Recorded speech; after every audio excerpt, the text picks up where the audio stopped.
ఆంధ్రప్రదేశ్ ప్రభుత్వం సంబంధించిన ఒక అభివృద్ధి పని. దానికి సంబంధించి ఏ పార్టీ అధికారంలో ఉంటే ఆ పార్టీ కాలంలో ఎంత మేరకు పని జరిగిందనేది ఇక్కడ పాయింట్.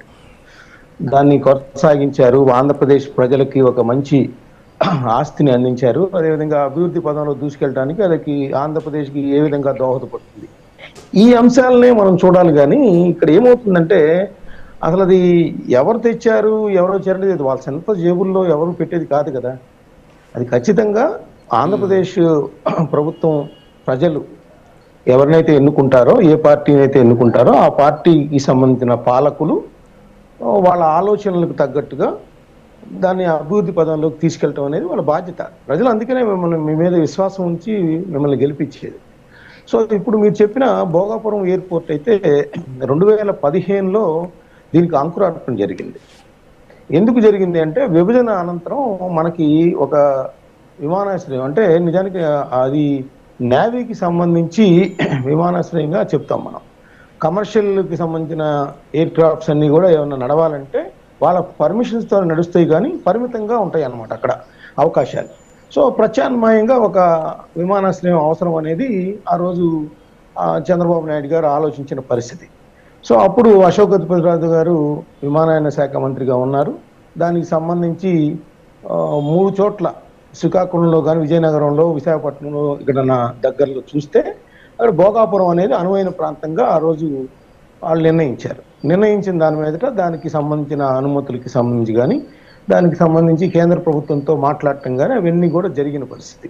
ఆ తర్వాత కొన్ని వాళ్ళ భోగాపురం చుట్టుపక్కల గ్రామాలకు సంబంధించిన ప్రజల దగ్గరికి వెళ్ళినప్పుడు మీ పొలాలు ఈ విధంగా విమానాశ్రయానికి అవసరమని వాళ్ళు 2017లో కూడా దీనికి సంబంధించిన సంప్రదింపులు కావచ్చు, ఇవన్నీ కూడా జరిగిన పరిస్థితి.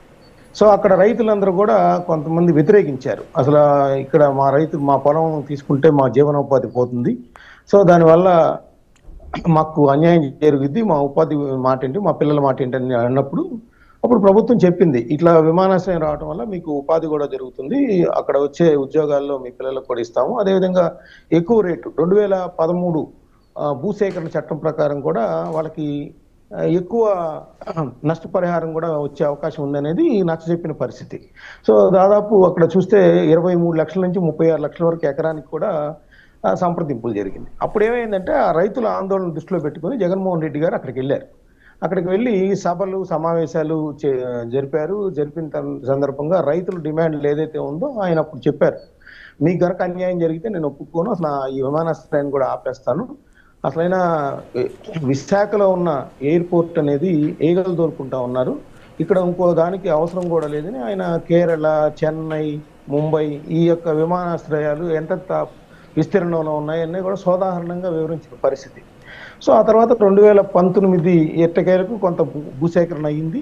కేంద్ర ప్రభుత్వం నుంచి కొన్ని రకాల అనుమతులు వచ్చినాయి, ఇంకా కొన్ని రావాల్సి ఉంది. ఆ స్థితిలో ఆయన 2019 ఫిబ్రవరిలో ఆయన శంకుస్థాపన చేశారు. ఆ తర్వాత ఆయన ఓడిపోయిన తర్వాత కూడా 2023 వరకు కూడా ఈ యొక్క అనుమతులు